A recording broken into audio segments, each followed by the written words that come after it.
This is Space Cat's Peace Turtles, the unofficial podcast for Fantasy Flight's Twilight Imperium. Episode 54, Whispers and Secret Conversations. Music by Ben Prunty, featuring Matt Martins and Hunter Donaldson.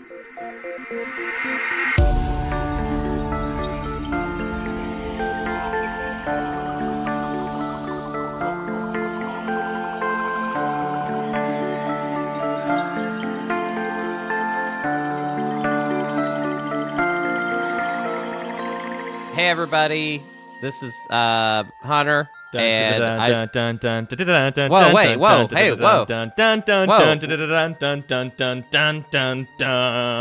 GenCon watch. Hey Hunter, people have been asking me some questions, so I figured right at the top of the episode. What was that music? That was the theme song for the segment GenCon watch. You want to hear it? Okay, I'll hit play again. Hold on, let me back up. Hit play one more time. GenCon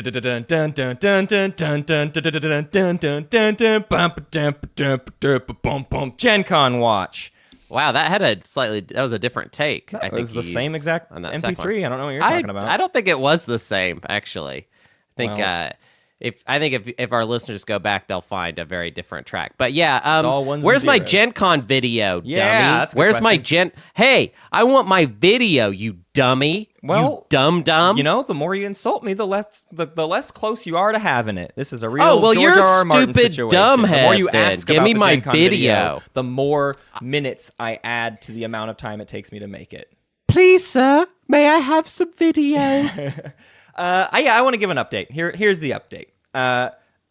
There have been 3 factors that have made it a long process, right? There was just like I moved and there was lots of things to reorganize and get going and like finding time in life, you know, to do it.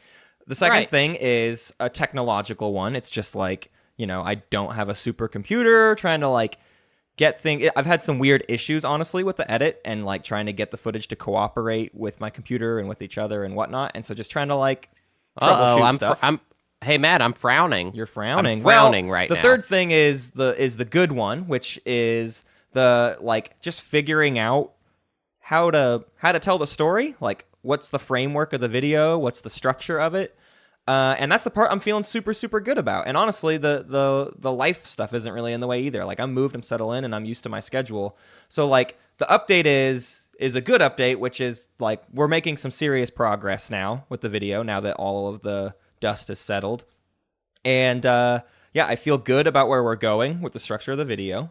And that's not to say it's going to be done in the next like week or two, but each weekend I'm able to get a decent amount of work done on it. And I think I feel fairly confident that I can have something before the end of the year. I'd love to have it even sooner. Like before December would be great, but you know, my original goal was before this Patreon tournament starts eating up all our time. You know, I shouldn't be trying to edit and run the tournament.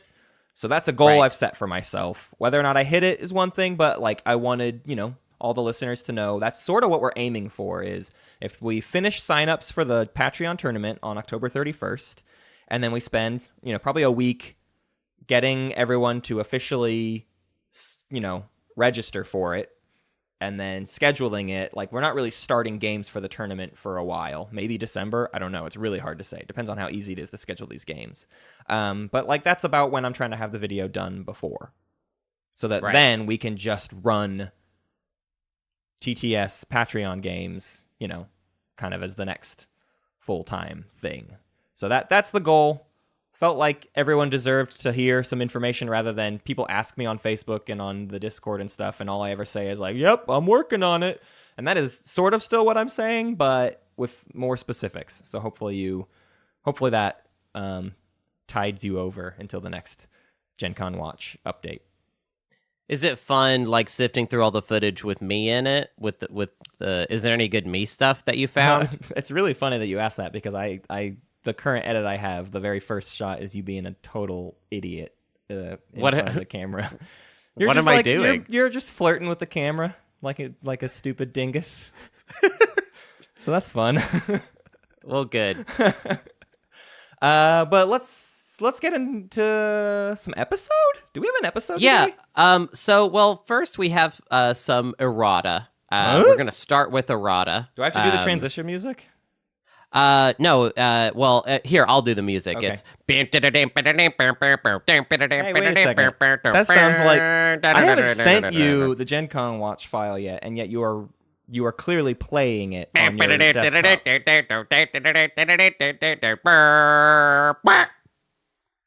Chicken errata. Welcome to. Yeah, chicken errata. Welcome to Space Chickens errata. Last week's episode was about Tabletop Simulator.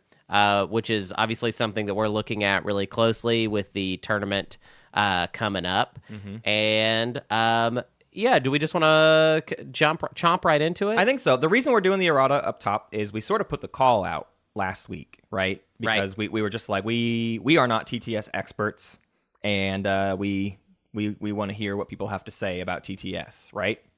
So it seemed fitting that we should talk about that at the top, and also because what our real episode is going to be has its origins in where this conversation about Tabletop Simulator went. So we're actually going to get into an episode because we need to kind of work our way to that point, which is why we're starting with errata.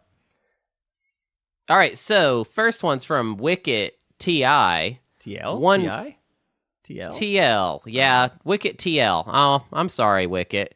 One minor comment. I think board/card/bag management is an initial hurdle for most new TTS players.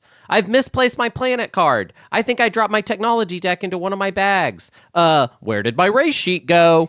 I know this was a challenge for me starting out. I agree 100% and still do that stupid stuff all the time. Right. And it's a bummer. Root has come out as kind of an expert on TTS, or I don't know if they would want me calling them an expert or not, but we're actually going to do a video with Root, hopefully coming out fairly soon, where we are going to go over a lot of the like tips and tricks to like keeping up with Tabletop Simulator. Avoiding those pitfalls. And avoiding those weird pitfalls. So here was some advice or something Root had to say, which is my first couple of games, the controls weren't super intuitive, and I learned something new that I could do to make the game smoother almost every game for a couple weeks. There's certainly something to be said for needing to take the time to familiarize yourself with Tabletop Simulator before trying to play a game, especially a tournament game. So for all of you who have tried Tabletop Simulator and been like, oh, this controls terribly, or this is like really hard to use, similar to Twilight Imperium, right? Like, once you get a grasp of all of the things that you're dealing with, it's actually quite easy, and it really is just a physics engine, but you have to learn its language. So we're kind of putting out the proposition that everyone that wants to be in the Patreon tournament, start turning on Tabletop Simulator and practicing. I know I used to do that. I would just open it up, because it felt weird to me. Like I was trying to play games and I would always feel behind. So when I would just had like a spare 10 minutes or something, I would open it up and I would like play with controls and just try to uncover new stuff. So we're going to try to put a video out that gives you advice on what those things might be. But more than anything, just getting your hands on it and familiarizing yourself with it is a pretty important factor in that. I did have one other thing, too, though, that kind of touches more on the tournament side of things, which is for those people who really still have, like, a hard time with it, or the question has come up a lot about, like, what about, bad internet connections, or just things like, not everybody is in a part of the world that, like, has great high-speed internet or whatever, so some people might have more difficulty playing than others. And honestly, I think, like, Hunter or I should be in just about every single game moderating, and I don't think it's outside of the question of like, as long as you're connecting in voice chat, if you can be like, I want to activate this system but my computer's messing up right now and I can't, like, we can easily do that for you. There's going to be a lot of that. Like, if we're moderating, that means we can take some of the load of the messiness off for you as well if you're having difficulty with that. So I wouldn't say that if you feel like you're a novice or a beginner at Tabletop Simulator, that shouldn't keep you from wanting to be in the tournament. Right. There's going to be extra hands basically on deck. People are very cool about it too. People are helpful and want to help. So this next one is from Zendog. I think that a limited form of takebacks is necessary for the tournament. Even if the rest of the games were 100%, you lay it, you play it, I would allow a very brief window after an action for non-active players to say, can I pay you not to do that? It's just too common and too ingrained in the TTS culture to remove without causing serious problems. Allowing only this sort of potential take-back would keep the benefits, punishing poor play, allowing negotiations, while avoiding the pitfalls. Slower play, since most actions have to be pre-announced. So this is in reference to, Chess we were rules. talking about in the last episode, about doing chess rules of basically having, like, when you lay a command counter down on the table, it's there and that's where it lays. Right. Well, I kind of have a couple responses to this. My first main one is, I think our definitions of like what constitutes the chess rule thing being enacted is maybe not been clearly defined enough. Right. Because there's always the thing of like just hover the command counter over the system. And then, I don't understand. We've seen a lot of people kind of give this same kind of feedback of, like, I think you need a little bit because usually it takes someone visually seeing that command counter in their system before they're like, oh, hey, you want to talk about this? But since we have, in any game where we've been strict about it, I haven't noticed any slowdown. And it's very easy to hold the command counter over the system and just be like, hey, what do you think about this? This is probably about to happen. And more often than not, you go through with it anyways. It's not like every single activation or every single moment in the game becomes a negotiation that lasts 10 minutes. I think that's some people's fear, but I think that fear is coming from not having played this way, where the reality is you still go through things pretty quickly. Yeah, and I think obviously our goal with having ideas like this, like certain rules that we want to enforce for the tournament, is to basically limit angle shooting as a concept, and also just like there have to be points of like, all right, well, this is something solid we can depend on, because otherwise, like, the idea of like there being a final tournament game where ducks really need to be in a row, I don't want someone to experience that game, to watch that game, to hear about it and feel like the winner got the winner won easy. the game, but got off easy or was able to sort of manipulate a little bit in order to get ahead of everybody. We don't need a deflate gate for our tabletop simulator tournament. Like we want to have tight rules and everyone to know them clearly up front. I think too, it's sort of a Yin for Life had a good thing to say, which was, I just want to experience the glory of people living with their mistakes. I've seen too many good players that only do well because they can take back mistakes. And I think this is kind of what you're getting at, is like, the point of this tournament is to see top tier play. And I agree that, like, in casual games, takebacks should be necessary. It's just part of having a fun game with your friends. But we are not actually aiming for that style of game in this situation, right? We want a mistake to cost you dearly, basically. We also want people to have to really think about what they're doing before they do it, right?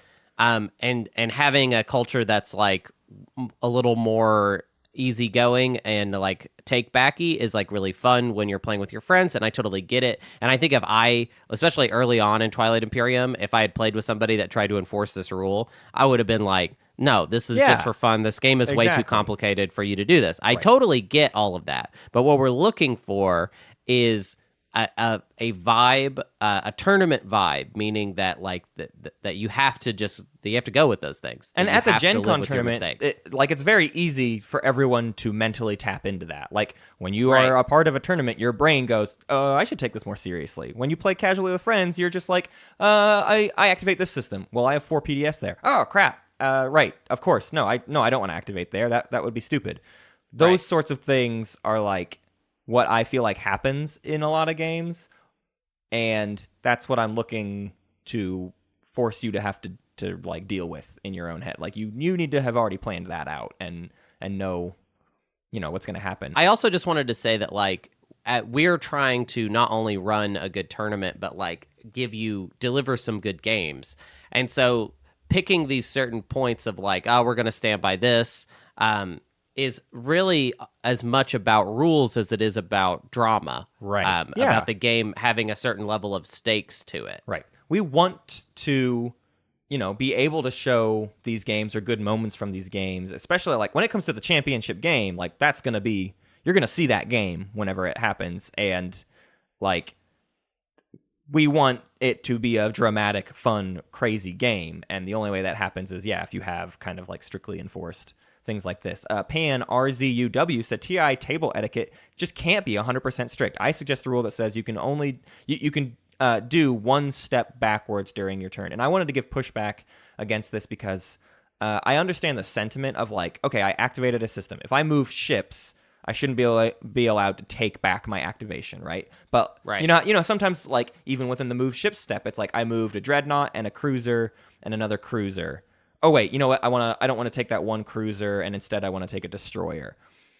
I get how that stuff starts to get a little bit funny, but that's why we as moderators, first off, are going to be there to be like, we will ask you when movement is final because we're regulating the game. We're going to announce timing windows. We're not going to tell people when to do things, but like we will say, is this your final answer with your move? Because important things happen after movement is completed.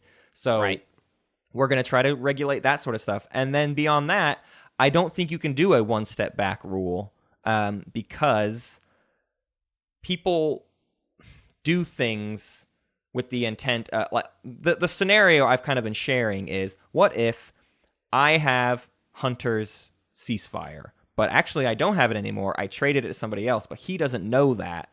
And he wants to activate one of my systems to see if he can bait out the ceasefire. If I don't play the ceasefire, but we're still in the same timing window, Hunter should not be allowed to say, oh, okay, well, if nothing's going to happen, I'm going to take back my activation and I'm going to go somewhere else. Now I know something for free. Right.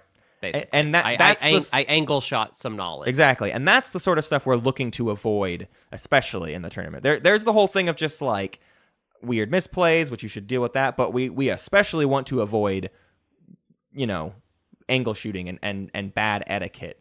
Wait. Before we move on to the next thing, I just want to say that I know people might hear that and be like, oh, but this sounds like really strict. Even in Pan RZUW's saying that table etiquette can't be 100% strict. Where the wiggle room is, I feel like in our system, is that we're going to be there reminding everyone of what specific phase and step we are in. Right. So that is not normal. You don't normally, when you play TI with your friends, you don't normally have someone saying like, all right, it's the movement step. All right, it's the, the space cannon offense step. Fire step. Right. Or even more specifically, like, okay, someone played a strategy card. I've heard other people be afraid of like what's going to happen with like, oh, I didn't know leadership got played. We're going to be pretty vocal about like leadership got played. The current player is doing leadership. Person next to them, do you want to do the secondary leadership? Do you want will go? We're going to go through the motions, but because we're going to be regulating it, like that should go fast. Now those types of things go slow in a game with just 6 people paying attention to their own thing because it kind of, the umpire can slip. But when that's the only thing Hunter and I are focusing on, ideally it makes those things go fast, and you'll never miss a beat of like being asked when you can do something and gaining an opportunity to do that thing. So that's the wiggle room, essentially, is that you're going to have somebody there reminding you of like what phase of the game that we're in, what step we're in. And also that will help inform, like, let's say a player does throw a command counter down, it hits the table, they no fingers on it or whatever, it's laid down, and they realize that this is a foolhardy attack. Right. Well, if they're playing within our tournament, they're going to lay it down, and then we're going to say, all right, movement step, what ships would you like to move? And then they can look at it and maybe realize, like, oh, that was a bad play, and not move anything there. Right. And luckily, they've been sort of reminded of the steps so that they could actually think about what they were doing as they were doing it. Right. I feel like the alternative to this would be sort of like our movement. Like movement is one thing where we will say, okay, is that your final answer? But I don't want to have to say final answer to every... I don't want you to lay down an activation and then me have to be like, okay, final answer on that activation. Like you should have decided that before you set the counter down. So the same thing will go like there's going to be different versions of it depending on the timing. And I can't go through all of them because there's a million billion timing windows and conditions in Twilight Imperium. So it's going to like depend on a lot of factors, but you know, if you play an action card, if that has been dictated as being played, then that's it. It's played. And then if you have to decide a target after that, okay, well, maybe you haven't chosen the target. It's like I don't know all the versions that will come up, but you can trust that like Hunter and I will do everything in our power to keep it, you know, level-headed. Like you won't miss out on information, and that won't be the reason you need to take something back, right? Right. And I wanted to add this point here because I think maybe it helps the conversation, because I think this is hard to all imagine unless you've played with the rule. Because honestly, it's funny that Zendogs at one point said it's TTS culture, because you and I really first started playing with chess rules because of TTS, because we played with David S. Knorr, who was very by the books and did everything very systematically. T.G. Welch said, I enforced the you drop the token in a system, you commit to the action rule in my home group in our game last night, and they all really thought before they made any moves. It also resulted in a lot more trade negotiations prior to tactical actions. I asked him, well, did it slow down your game? That's kind of been people's number one fear, is how much is it going to slow down the game? And he said, no delays that we noticed. The negotiations led to more points being scored more efficiently. So if anything, I would say it sped the game up. It created a much tighter race to 10. And honestly, that's like all the anecdotes I need to hear to say that's what I want for the tournament, is if making people think more about their actions leads to tighter, more efficient play that leads to tighter races to 10 points. Right. That sounds like good content for everybody to get to watch, and that sounds like good games for everyone to get to experience. So, yeah, I feel like we're kind of sticking to that, and I don't think we're gonna wiggle on like, nope, it's gonna be pretty much chess rules, unless you hear about specific instances where we decide it doesn't make sense. If you've got some feedback to add, though, again, like oh yeah. We are this is in motion. If you've got some point that you feel like was not voiced in this errata, having to do specifically with the kind of you lay it, you play it type way of dealing with TTS, please send it our way. And like we are trying to incorporate all of this criticism as much as possible, even if sometimes it's just like, well, we don't really like agree with it, right?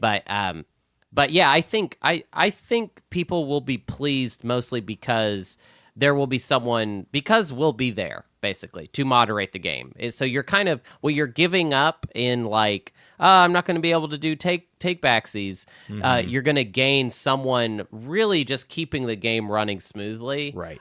Which I myself like really prefer. I mean, I wish every game could have a moderator, because it's great. It helps a lot. So from here, we're going to transition to what our actual episode is. And it's because lots and lots of people had a lot to say about, first off, we asked people about how they feel about whisper chatting in Tabletop Simulator. So using the in-game text whisper chats. And that kind of led to more conversations about secret conversations in general.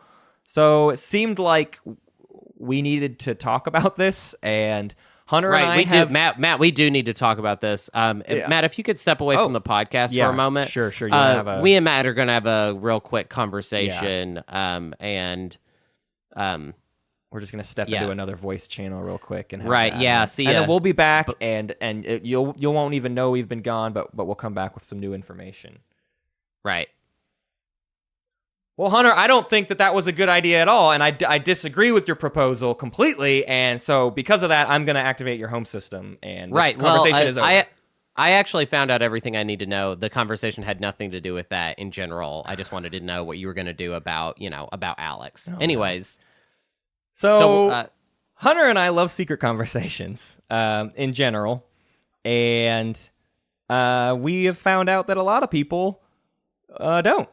There's a lot of people that play tabletop or that play Twilight Imperium that like do not allow conversations away from the table, which blows my mind, honestly. I mean, we've said this before, but I think the reason we like secret conversations is because we came from Axis and Allies, which sort of inherently has secret conversations, right? You have allies, and they're like your allies the whole game, so you should go talk to them in another room, and so that you don't let the Axis know what you're thinking. So coming from that perspective, like that's what we initially wanted from Twilight Imperium, was just, and it's just like that's the juice that I feel like we really enjoy when it comes to like just playing strategy games in general. Yeah, we like all of the, I don't know, like bringing your personality into it. I feel like has always been really important to us. So yeah, secret conversations are kind of just a natural extension of that idea. Yeah, I've seen some people make the argument that like you can still like imply things and you can still have weird kind of backdoor politics, but you have to do it all at the table, which is like a different version of that, right? I mean, it's sort of like when we play One Night Ultimate Werewolf, right? Like if we could just go have a secret conversation with someone, that would be great. You know, Avalon, the Resistance, games like that would be a completely different game if you allowed secret conversations. The point is about getting people to say things in public, and you have to suss out whether or not it's a lie. I just think TI is a long enough game, and it's a war game, so it feels right to have, you know, a war room or a, you know, a meeting with your opponent to discuss terms of engagement or whatever. Like, those things all feel like they fit within the context of the theme. Which is, I mean, it's crazy. I'm realizing just now that, I mean, there is in all of the games that secret conversation is like a thing, especially when it comes to strategy games. There's never been, as far as I know, like a reference to them in the rule books of these games. You know? I think diplomacy might be the only one. I feel like diplomacy specifically. I mean, that's like a phase of the game, right? Where you like are sitting there and you're discussing things with each player kind of individually, and then but that's not even a meta part. That's like that is literally in the game, right? So I mean, like, I feel like it's something that's really important to me and Matt, and I think that it adds to the drama of the game. And I would not like for the tournament to just have none of that whatsoever. I think where we're at now is it's kind of hard to figure out how much, like what the baby bear's bowl of porridge is. Yeah, basically, not too much, not too little, and yeah, so that feels like kind of where the conversation is at now, is like how much is enough. And I think that's what we want to figure out kind of with the community. Now, so last week we kind of brought up the idea of whisper chatting and that we had some hesitance to whisper chatting, and that we would want to see separate channels for secret conversations. Right. So the idea, here's I think where we're coming from for this whole tournament, is if this is something we're able to film, like we want to be able to catch every moment of that drama, and we want to be able to go into the other channel with you and hear your secret conversation. And, you know, there is certainly that element of like why we're holding the opinions we hold, is because we want it to be something that is consumable, that is viewable and listenable to. Like, all of these things are important factors for us. So having whisper chats where kind of just like there's a million conversations going on at once makes things very confusing. And not very like entertaining, I feel, or not very consumable, I guess is what I'm saying. So, but the other thing though, I want to mention this, like it feels like some people, when we say like, oh, like a million whisper chats going on, just because that doesn't happen in your TTS games doesn't mean that potential is not there. And I think that even if we had no policy on whisper chatting, that there is a chance that we would probably see a lot of games in the tournament where that didn't become a big thing. Right. It's more about, we have to think ahead and be like, all right, so if it could get totally buck wild with whisper chats, is that something we want to allow, basically? So I heard it framed by someone, I think it was Blarknob, maybe somebody else, kind of asked, well, do you allow players to text each other at the table? And I was asking Hunter about this, and I realized I think we have different opinions on how we feel about like allowing texting at the table. Hunter, give me your take on it first.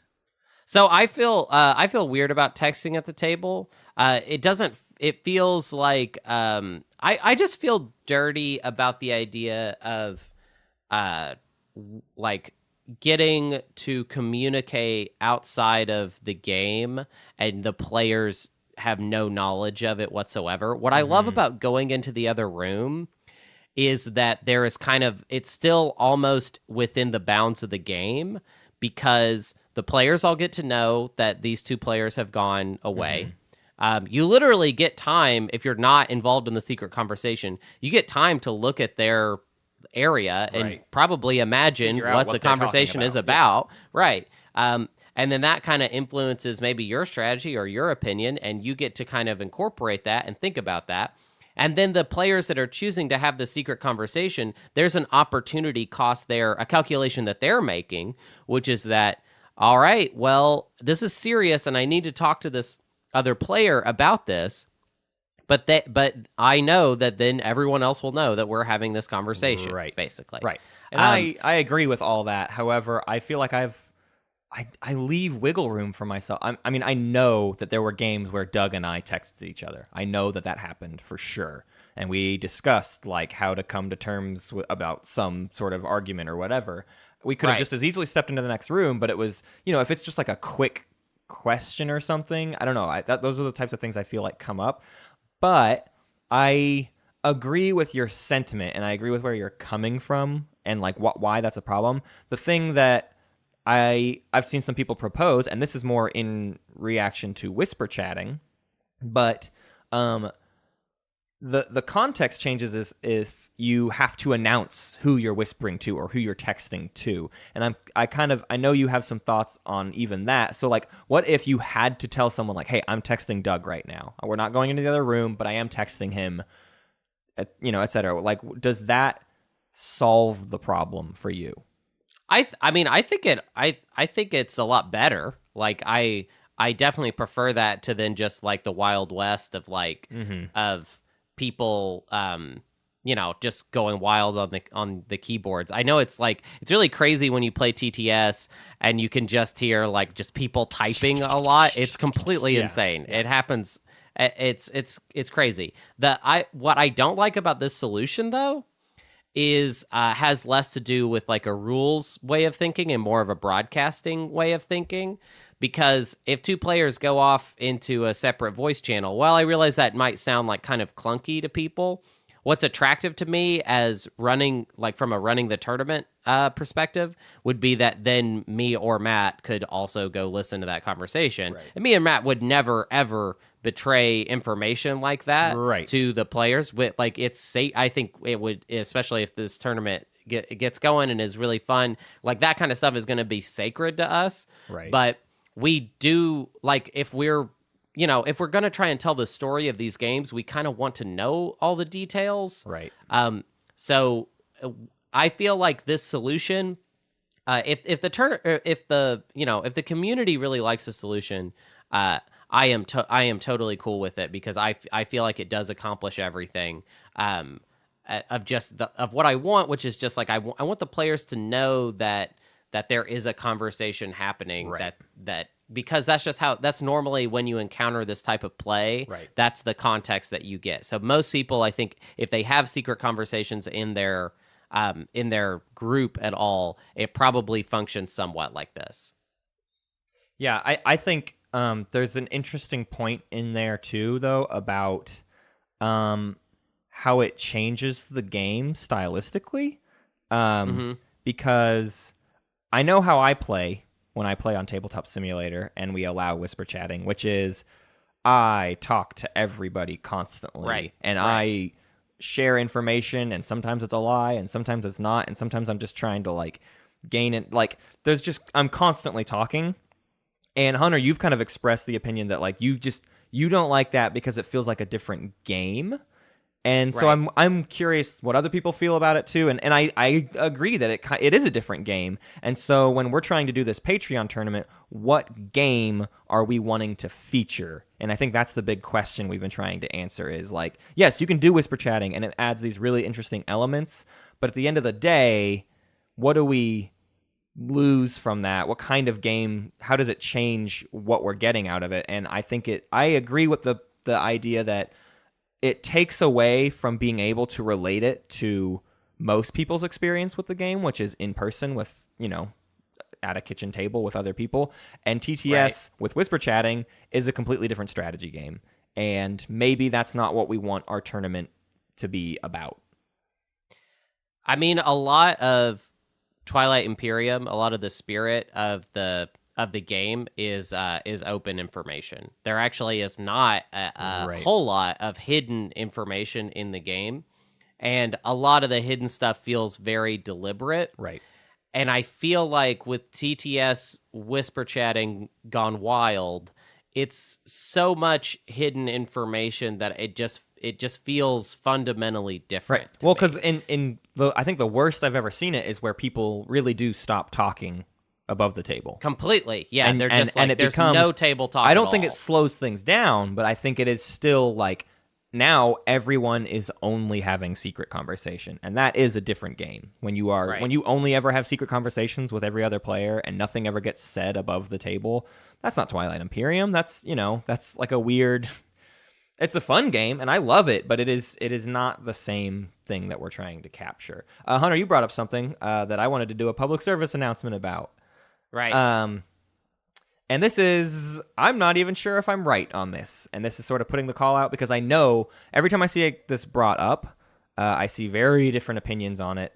And I searched and I couldn't find an official word on this topic. But basically, there's Rule 2.5 in the rulebook under action cards says showing, where is it? A player's action cards remain hidden from other players until they are played. So remaining hidden. And the same language is used for secret objectives. A secret objective is an objective that is controlled by one player and is hidden from all other players until it is scored. Now, I have seen two interpretations of this rule. The first being our interpretation, which is the stuff is supposed to be hidden, meaning no one can reach over to your side of the table and look at your secret objectives. Right. Now, you as a player can do whatever you want with your stuff. And if you want to show someone, you can give whatever information you want to. This is specifically because in TI3, there was a rule of if you showed anyone your secret objective, you lost it. Mm-hmm. And that is not a rule in TI4. So I think we came from the mindset of like, oh, if that's not a rule, that means we can show it, right? Like there's no consequence for showing, so why shouldn't I be allowed to show? Right. The other interpretation is it is supposed to remain hidden. You can never show anyone any of that stuff. And that drastically changes the impact of some secret conversations, right? I mean, you lose a lot of what you're able to tell and show people if you can't show them action cards or secret objectives. So our stance is that you can show these things, and I've seen people like very adamantly oppose this idea. And to that, I want to give, I think, the number one argument in favor of our perspective, which is the Emirates of Hakan. Because the Emirates of Hakan can trade action cards. And if you could never look at someone's action card before you traded it, you could never verify that you are doing the trade that you even want to trade, right? Like if you're trying to buy someone's sabotage, but they cannot show you that it's a sabotage, how can you have a binding deal that is like receiving that sabotage? If they could push any action card over to you and, oh, no, well, we did the trade, and I'm sorry you didn't know it was a bluff. I didn't actually have a sabotage. Like, none of that works. You could trade Hakan any card and just claim it was a sabotage. You could trade them literally any old useless thing you got. You don't have to show the rest of the table, but you should be able to show Hakan that you have the action card that they want before you trade it. And so that ability sort of implies that you are able to show each other action cards. Now, this is like we said, this is kind of a pretty sure ruling that we don't know is completely set in stone. So this is something we would like feedback on. If someone has an email from Dane where they asked them this, please post it and we'll errata it next week. But I am like 95% sure that you can show this stuff, but I do not have the proof, and so I can't put that in stone or anything. So, I guess the other thing with secret conversations, to kind of get back into that, is some of the hesitation I've seen from some people is like, about why you would even need to do secret conversations and how that changes it. It's funny that we have drawn this line of like, well, we don't want whispers because we don't want constant secret conversations, but that's how some people feel about secret conversations at all. So Right. I Like feel a like zero tolerance policy. yeah. Like So none. I would like to sort of give some examples, I guess, of like what would be a secret conversation? What is useful to have as a secret conversation as opposed to a public conversation where you just need to like be a little bit secretive with it, or show the action card to them, but you're not saying anything in person. The main thing for me as a player, because I tend to have a decent amount of secret conversations, is I like to, if I'm planning to attack someone, right? Oh, I need RNA mirror because I need the red skipper, I need whatever. I need that system, but I know it's going to leave me vulnerable somewhere else. Well, Right. I cannot, above the table, say, hey, person to my right, I'm planning to attack my left neighbor for RNA mirror, and I just want to make sure you're not going to take over my stuff that I leave behind. If I can go have a secret conversation where we discuss that and I can come to an agreement with them of like, no, I'll leave you alone. I want this as payment or whatever, but I will allow you to go do that attack. Like, that is the whole purpose of me having that secret conversation. If I couldn't have that secret conversation, that play would be a completely different problem for me as a player. And I am not as interested in TI when you can't have those kinds of secret conversations, because I think the more you can wheel and deal, the better, right? Right. So right. I don't know if Hunter, if you have specific things like that you I have a situation in my head that I think people, like when people want to have secret conversations about this, I think it always makes sense. When there is a player that is really getting scary as far as the other players, like a player, like maybe a Soul that has Mechatol Rex and lots of infantry on Mechatol Rex, and people are seeing like, oh wow, Soul has like a route to like basically take this game.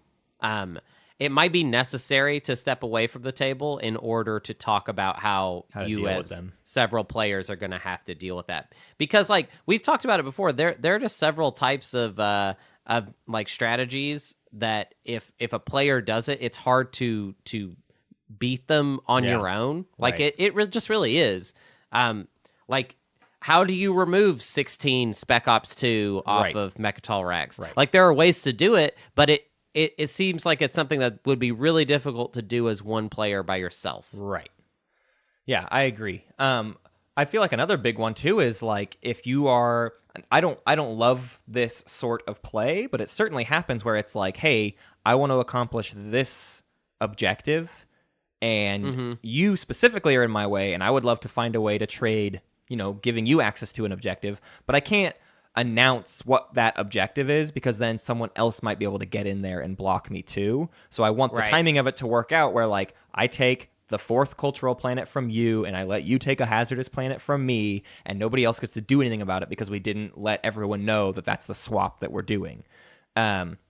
So yeah, I don't like trading victory points, but it's certainly a thing that is allowed in the game, and those types of plays are interesting to watch and interesting to see those negotiations get made. So I feel like in our tournament, we are certainly going to allow some level of secret conversations. A lot of people made it sound like they were afraid of too many secret conversations because it can slow the game down. And we've seen that, especially with whisper chats, where sometimes it gets to a person's turn and they can't take any action yet because they need to talk to 4 different people and decide what they want to do. And, I'm a little bit privy to this. I'm a bit of an analysis paralysis person. And if I can talk through all of my thoughts with 4 different people and have to wait on them to text me responses, it goes really, really slow. So I think that was our first aversion to wanting to allow whisper chats at all. But some people put forward the idea of, well, what if you allow whisper chats, but when it's your turn, you can't do that anymore. Now it's time to jump into another channel, and you only get like 1 minute to talk, and then it's time to act. Which at one point I was in favor of. But I think, Hunter, you've kind of swayed me a little bit more away from whisper chatting, solely to go back to that idea of it creates a different game. It has nothing to do anymore for me about like how long it takes or what's the best way to capture the information. It is honestly just that it makes it a different game, and it changes the context of how everyone talks to each other. I also feel like it's not. I just want to kind of offer an olive branch to the people that play Twilight Imperium and don't incorporate secret conversations at all, because those people are out there, and I don't want. What I don't like about whisper chatting, I think that I've kind of spelt out kind of over and over at this point, is that it feels like you get to have a secret conversation for free on the house, and it costs you nothing, right? And the other players don't get any awareness from this. It doesn't, like, it's not on their radar whatsoever. Yeah. So I think people that don't incorporate secret conversations, if we allow whisper chatting, they're going to be like, oh, this is awful. This is like a nightmare. Right. However, there is a give and take to stepping away from the table. Like, I have been in situations where 2 players have stepped away from the table and the other 4 kind of read what was happening, and they had a conversation themselves, the 4 of them. And it ended up, in the end, I think probably hurting those 2 players. I wish I had a more specific example for you, but I've just as often seen the 4 players left at the table kind of talking over stuff and making their own deals as a group of 4. And I love that. Yeah. Like, and there's like just a give and take to that. Like, I want secret conversations to be part of the calculation, not something that you just get to do for free. Although that does point out a scary thing for me, which is just that we talked about wanting to be able to go into the other channel with the other person to hear their secret conversation, but then that would mean we're missing out on the 4 other people's conversations. Well, as a technical thing, you and I will have to figure out how we get to capture all of that delicious audio. Well, I just want to point out, Matt, not to make, not to freak you out, but there are 2 of us, and we are two people. Depending on how many games there are, the 2 of us might not be in every game, so we'll see. Championship games, certainly we can. But, yeah. I was thinking more about the championship. Yeah. That's the only one that matters, right? Right. Well, it's not the only one that matters, but it is the most important one. Well, I feel like that's all Hunter and I really have to give in this conversation without more input from everybody else. So I feel like it's worth kind of reiterating where we're standing then, which is we think secret conversations are good. We want to have secret conversations in the tournament. And we get the argument for whisper chatting, but we feel like it changes the game so much that we probably want to still go ahead and not allow whisper chatting, but only allow certain times when you are allowed to jump into another channel, and you are limited on the amount of time you are given with that other player in that channel, and just like a very controlled atmosphere for secret conversations. I'm nervous about having that be the case because then maybe people want very clearly defined rules, and I'm not looking to basically make a homebrew rule set for how this all works out. So I want to see this conversation continue, and I want to know more about what everyone thinks and how they deal with this in their group. Who allows texting at the table, and how does that go for them? And who doesn't allow any secret conversations at all, and what does that make the game shaped like? I want to hear from somebody that doesn't do any secret conversations, actually, for next time. I just want that perspective as well. I think the weekly Blarknob game doesn't allow secret conversations, but I might be wrong. Yeah. All right, well then I want to hear from them. I want their perspective because I want to have something that like is kind of fair for everybody, where there's just kind of a give and take. That's what I want. Yeah, I agree. Well, I think we got to leave it there. Let's do some rundown, and then we got a juicy play of the week again, Hunter. It's from the same Juicy Joey. That's what we're gonna start calling him. Sorry, Joey, you just got a terrible name. Juicy Joey. Juicy Joey, who gave us the agenda phase play of the week from 2 weeks ago. He sent us another one, and it's a pretty good one. It's not as good as like the greatest agenda phase play I've ever seen, but it is certainly. He's got a smart group, and I want to hear more from his players. But let's do the rundown real quick. What do you say? All right, so you can head to our Twitter for game updates and announcements. You can check out our Facebook for announcements, and you can ask Matt questions in the middle of the night or in the middle of the day for you if you're in like Sweden. You can go to the subreddit for Twilight Imperium. We post there weekly, and that's where a lot of discussion happens, a lot of really good discussion. You can go to our BGG Guild. For other discussion, light discussion, there's a calendar there. There's no way that calendar is anything right now, right? Yeah, there is no calendar right now. Right. So you can email us, spacecatspeaceturtles@gmail.com. That's where we like to get This Imperium Life and Play of the Week submissions, which I also just kind of want to put it out there. It feels like it might be about time to start thinking about another This Imperium Life. Is that a thing? Because we've been teasing the idea of we want a themed episode. We want to do a This Imperium Life. So we need story. We need stories for This Imperium Life that is about salty moments. That's what we were kind of like hoping for. So please send us your salt stories. Your stories. We don't want stories where you're griefing someone for freaking out. We want the stories where you talk about yourself freaking out and you need to justify how you were behaving, little mister. Or just like the craziest things that have happened to you where you couldn't believe it and it it threw your whole game off, or whatever put you on tilt the most. I want those stories of like true spite, right, in a fun way. Gristle. And check out our Patreon. You can join if you join before October 31st. And your build, you will be automatically eligible for the Patreon tournament.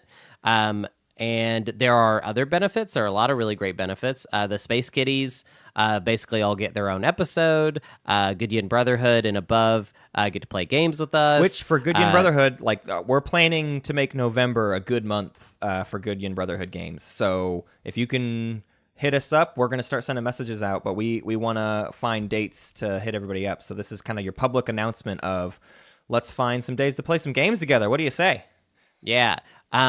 You can head to our Discord, which is where you can tell us when you're available in order to play those Goodyan Brotherhood games, which would be great.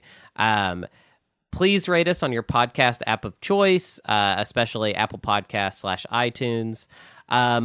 I just got done with so much good comedy stuff, and I got nothing for a minute. I am taking He's not funny anymore, folks. I quit being funny. Honestly, if you notice, I kind of quit. This episode, I feel like I haven't really been funny at all, and I think it's mostly because I just got done doing a series of so many great shows. As of we're recording this on a Saturday, I have this show tonight, which will already have happened by the time you hear this, with this really great comedian named DJ Real. He is a DJ comic. Look him up. He is really, really funny, and I'm like super honored to be like opening for him in Portland. It's gonna be a really weird, very silly show. Let's thank some Patreoners, shall we? I want to thank our Space Kitties, as always, Jim Bov, Jada Pake, and Dustin Doom. And I also want to thank the Arch Thom of Meme Town. I want to thank F and Dragon, and I kind of want to give a special thanks to Bobson Dugnut this week, because we had a stream not that long ago, and Bobson made some more like title card transition things for us. He does like some hilariously cool editing work, and if you haven't watched that stream, it's on our Twitch, and we forget about them for a long portion of the game, but when we start putting them in, they're just so funny. There's a spreadsheet update, and there's an audience agenda title screen, and they're like hilariously like cheap, and I love it. That's awesome. Did that stream ever get up on the YouTube? It's not on YouTube yet. I'm afraid to put it on YouTube. I have to come clean, Hunter. What? I cheated in the board game Twilight Imperium. Oh, I my didn't know I God. was cheating, but if you watch the end of that stream, one of the actions that I took to like try to make these game-winning moments was that I activated the player who I had their support for the throne, so I should have lost the point. And none of us noticed. We just all forgot and didn't notice.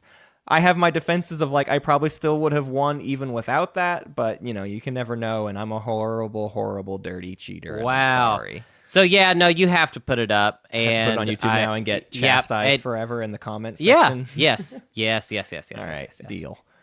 This week's Play of the Week, like I said, is from Juicy Joey Schofield of the Greatest Agenda Phase Ever play.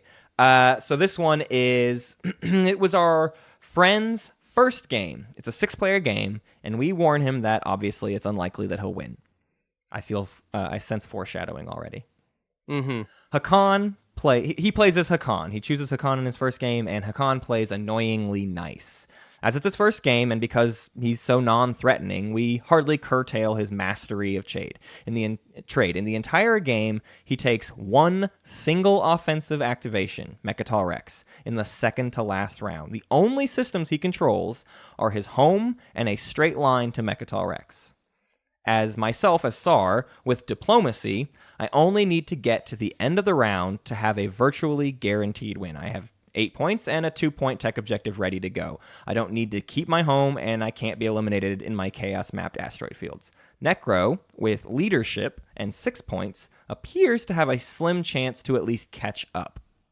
However, at the start of round 6, Hakan has guaranteed Imperial with his Quantum Data Hub node.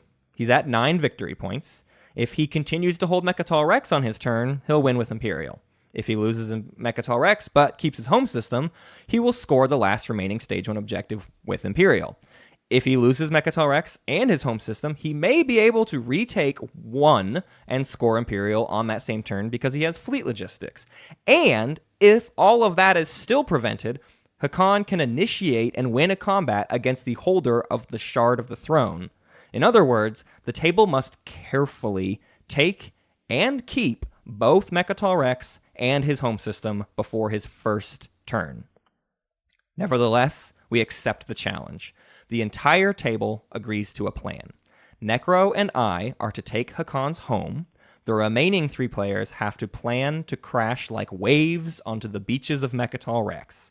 The holder of the Shard of the Throne is the third wave, reducing their chance of losing the shard to Hakan. Secretly, though, Hakan whispers delusions of grandeur to the Necrovirus. Necro is convinced by Hakan that I, as Sar, can take and keep the home system without Necro's help. Necro is offered enough trade goods and Hakan's support for the throne to be convinced that he can get to 8 and score first in the status phase, while the rest of the table takes down Hakan. So, as second in turn order, it's up to me alone to take the Hakan's home system. After that, the rest of the team will be able to conquer Mechatol. The odds look good for me, with a large Starball and a flagship support. Yet, Hakan has developed an action card hand of unused, previously unnecessary combat action cards. The battle eventually comes down to a single Hakan Dreadnought versus my Sar flagship with infantry. And I lose. Victory appears imminent for the Hakan. But maybe the remaining 3 players can pull off a miracle. Yet, in one last glorious play, Hakan doesn't even wait until his turn to win. Out comes Destroy Their Greatest Ship, his third and final secret objective. He destroyed my flagship, and with 10 points, his home, Mechatol Rex, and an unused Imperial, Hakan wins. For all we know, this first-time sneaky cat might have even won a 14-point game on that very round. Wow. So, if you ever needed to know that having contingencies is possible, this is your game to look at. I mean, this guy had it Jesus. 6.5 dozen ways. Just, I mean, there was no beat. How could you possibly dream of beating this Hakan?